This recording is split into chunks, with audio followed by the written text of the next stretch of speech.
A paz do Senhor. Uma mulher que tinha uma enfermidade há muitos anos. Em Lucas, capítulo 13, versículos de 10 a 17. Ora, ensinava Jesus no sábado numa das sinagogas, e veio ali uma mulher possessa de um espírito de enfermidade. Havia já 18 anos. Andava ela encurvada, sem de modo algum poder endireitar-se. Vendo-a Jesus, chamou-a e disse-lhe: Mulher, estás livre da tua enfermidade. E impondo-lhe as mãos, ela imediatamente se endireitou e dava glória a Deus. O chefe da sinagoga, indignado de ver que Jesus curava no sábado, disse à multidão: 6 dias há em que se deve trabalhar. Vinde, pois, nesses dias, para seres curado, e não no sábado. Disse-lhe, porém, o Senhor: Hipócritas, cada um de vós não desprende da manjedoura no sábado o seu boi ou o seu jumento para levá-lo a beber? Por que motivo não se devia livrar deste cativeiro em dia de sábado esta filha de Abraão, a quem Satanás trazia presa há 18 anos? Tendo ele dito essas palavras, todos os seus adversários se envergonharam. Entretanto, o povo se alegrava por todos os gloriosos feitos que Jesus realizava. Fala de uma mulher enferma, mas ela não era possuída de uma enfermidade qualquer. Era uma doença colocada por Satanás. Não era aquele tipo de possessão que a pessoa estrebucha, fica babando no chão, falando com voz diferente, nada disso. Era algo silencioso, mas muito forte, que fez com que ela fosse se encurvando cada vez mais. Era uma mulher encurvada, mas não daquelas pessoas que têm uma corcova, uma corcunda nas costas. Não, ela foi se dobrando. Não devia ter uma alta estatura, que as mulheres normalmente são mais baixas do que os homens, mas ela estava dobrada ao meio. Eu imagino na sinagoga, onde as pessoas com deficiência normalmente sentavam-se discretamente nos bancos de trás, e para elas até era uma coisa boa, porque ficavam muito constrangidas de exibir o seu defeito físico onde não eram bem vistas. E a gente sabe que qualquer problema, qualquer defeito pode estigmatizar uma pessoa. Quantos dizem: olha o gordinho, é aquela mulher baixinha, é aquela mulher que tem uma mancha no rosto, eu sei de quem você está falando, é daquele aleijado que mora ali perto da ponte. Um defeito físico, ainda hoje, que não é como nos tempos de Jesus, que não há essa relação com o pecado, mas ainda há uma marca. Aquele defeito dela vira um ponto de referência. Então essa mulher não tinha nada favorável. Era mulher, a mulher não tinha muitos direitos. Jesus mudou essa realidade porque ele prestigiava a mulher e, além de tudo, tinha um defeito físico que fazia andar com a cabeça voltada para o chão. Ela não tinha mais condição de contemplar o céu, de contemplar o infinito feito pelo Senhor, porque ela só enxergava a terra, o chão. Satanás, ele muitas vezes faz isso com as pessoas, moralmente, psicologicamente. Ele vai colocando uma autoestima tão baixa na pessoa e ela vai alimentando aquilo e ela vai sentindo que ela merece tudo que ela está passando. E muitas vezes não tem mais força, nem coragem, nem vontade de lutar contra aquilo. E ela vai se tornando cada vez menor, como essa mulher que ficou dobrada praticamente ao meio. E a pessoa que fica sentindo essa possessão, muitas vezes nem sabe que é uma possessão. Ela, às vezes, não tem força para clamar. Essa mulher, havia 18 anos que ela vivia nessa situação precária. mas não precisou que ela falasse para Jesus. Jesus, ele devia estar pregando nesse dia de sábado, e essa mulher que quase ninguém enxergava moralmente, Jesus enxergou. Apesar da baixa estatura, apesar de estar sentada lá atrás, o Senhor a trouxe para a frente e impôs-lhe a mão. Ela foi recuperada quando ele deu o comando que ela se endireitasse. A fala de Jesus, ao toque de Jesus, se ergueu e ficou direita em sua postura. Nem é fácil a gente falar da alegria dessa mulher, 18 anos naquela situação, andando dobrada.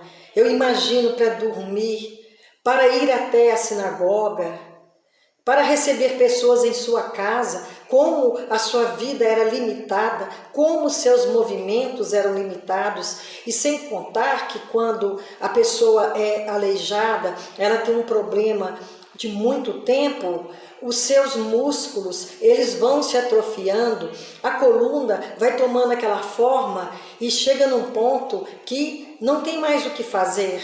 Mesmo hoje, uma pessoa na situação dessa mulher não teria solução para ela. Ela teria que continuar carregando esse jugo pesado, essa tristeza. E o pior, que não era só essa enfermidade, era o demônio que fazia com que ela se encurvasse cada vez mais. E ele não ia parar por aí, ele ia trazer mais flagelos para a vida dessa mulher. E ela não tinha consciência de que havia um espírito maligno fazendo isto com ela. O demônio tem capacidade para isso? Tem. Ele tem vontade e ele tem capacidade. Olha o que ele fez na vida de Jó. Ele tocou na vida de Jó de maneira horrível.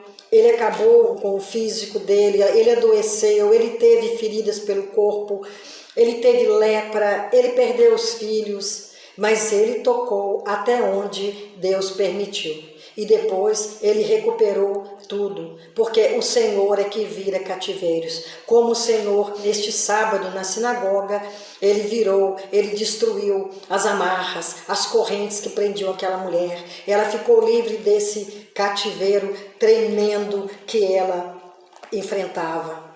E esses homens que estavam lá, os fariseus, que eram legalistas, que eram preocupados com o cumprimento da lei, mas esqueciam da misericórdia, eles questionaram a Jesus. Por que ele curava no sábado? Se a semana tem 7 dias, por que as pessoas não iam ao templo antes do sábado? E que deixasse o sábado só para louvar o Senhor, para estar na sinagoga? Jesus vê diferentemente.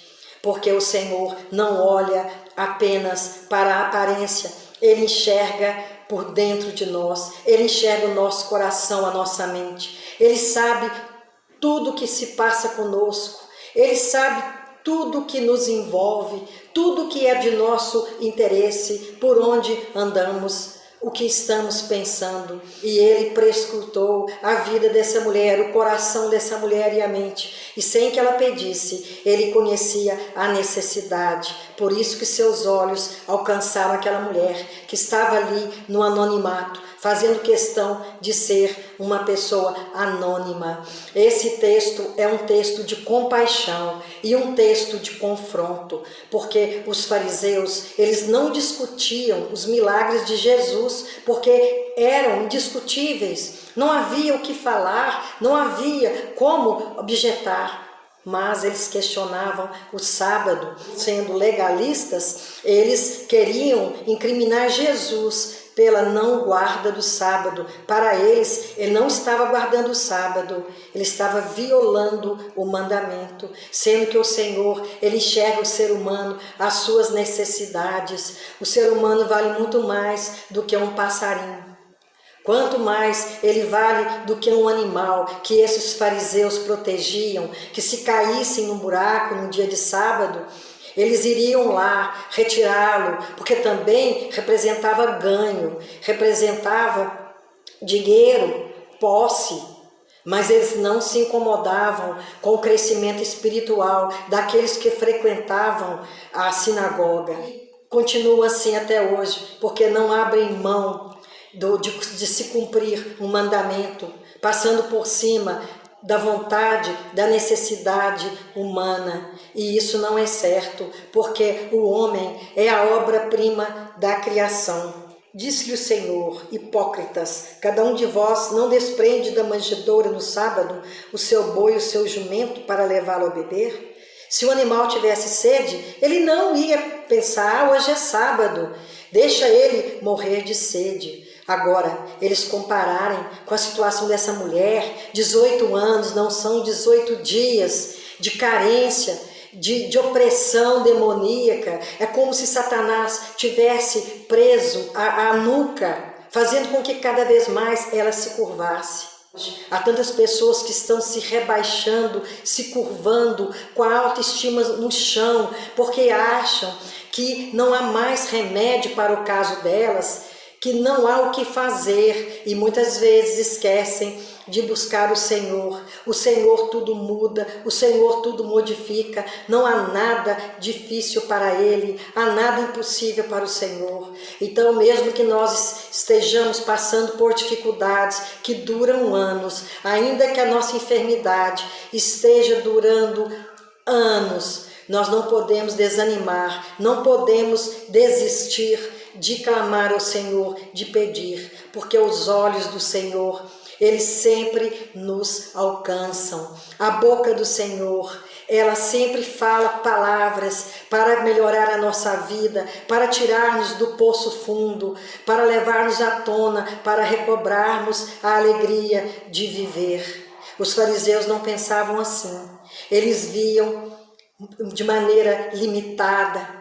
A vista deles não alcançava o ser humano, o seu semelhante, mas Jesus não. Jesus nos enxerga independentemente da situação que atravessamos, do pecado que tivermos praticado, porque o Senhor, Ele compreende que somos falhos, que somos fracos. Se voltarmos os olhos para Ele, Ele está sempre disposto a nos perdoar e a nos livrar de tantos males. Tendo Ele dito estas palavras, todos os seus adversários se envergonharam. Entretanto, o povo se alegrava por todos os gloriosos feitos que Jesus realizava. Os fariseus mereciam essa reprimenda. Eles mereciam ouvir o que eles ouviram da boca de Jesus. A palavra de Jesus é a boca de Deus. É aqui que nós temos remédio para todos os males, temos orientação para os problemas. É na palavra do Senhor, que é a espada que corta dos dois lados, é que nos traz a paz, é que nos conforta e que também nos repreende, nos exorta para mudarmos, para buscarmos o caminho do bem, para que não encurvemos sob a égide, o domínio de Satanás. Ele não quer nada de bom para nós. Ele quer que cada vez mais nos tornemos pequenos. Ele não quer que cresçamos espiritualmente. E tudo que Ele puder fazer para que a nossa autoestima seja comprometida, que nós não acreditemos em nós mesmos, porque nós nos julgamos incapazes, o Senhor muda essa história. Quantas mulheres o Senhor ergueu da sua insignificância, porque Ele valorizou as mulheres. Pela primeira vez, uma mulher foi chamada de filha de Abraão. E o Senhor mostrou que a mulher tinha seu valor, que a mulher tem o seu valor. Esses homens ficaram envergonhados. Eles entenderam que o Senhor estava certo, que o Senhor fez o que deveria ser feito, embora eles tivessem uma vida de prática que não agradava a Deus. E eles, no seu engano, achavam que estavam servindo a Deus de maneira correta. Os feitos de Jesus falavam por si mesmos. Mesmo que houvesse discussão sobre quem era Ele, mesmo que muitos dos fariseus reprovavam o que Jesus fazia, mesmo que outras pessoas questionavam feitos de Jesus, o Senhor continuava operando, o Senhor seguia em frente e os olhos alcançando os menos favorecidos e sua boca falando palavras para crescimento, não somente físico, mas espiritual. Essa mulher cresceu fisicamente, espiritualmente, moralmente e emocionalmente, porque era uma mulher dominada por Satanás, que trazia todo tipo de sentimento ruim para a vida dela. E ela, a partir dali, teve uma vida diferente. Agora ela podia andar com a cabeça erguida, ela podia enxergar o céu, ela podia louvar a Deus com suas mãos para cima, porque agora ela estava perfeita, porque o Senhor mudou a trajetória dela, mudou a vida dela. Esses fariseus, eles reclamavam de Jesus praticar tantas maravilhas, porque eles não tinham entendimento. O coração deles, a mente deles era totalmente bloqueada para o bem. Eles só tinham olhos para a lei, para o que devia ser cumprido sem questionamentos. E o Senhor está vendo além das aparências. Não importa se haja defeito físico, se haja defeito em nós. Quando clamamos, quando buscamos ao Senhor, através da palavra, através de ouvir uma pregação, através de uma reunião em nome de Jesus, é uma maneira de Jesus estar conosco, porque o Senhor nos fala de várias maneiras, mas Ele sempre quer o nosso bem, o nosso melhor, e fazer com que sejamos pessoas melhores, porque quando entregamos a nossa vida para Jesus, nos rendemos a Ele, nós enxergaremos o nosso próximo com outros olhos, com olhos misericordiosos, como o Senhor olhou para aquela mulher e endireitou a sua estatura. O Senhor quer-nos de pé, o Senhor quer que nós o contemplemos, olhando para o alto, onde o Senhor se assenta. Que o Senhor nos abençoe, que o Senhor nos guarde, que o Senhor perdoe os nossos pecados e que o Senhor nos levante do chão da amargura, do chão do sofrimento, do chão do complexo que as pessoas colocam através de tanto estigma. Que o Senhor nos guarde para a vida eterna. Amém. Que assim seja. Amém.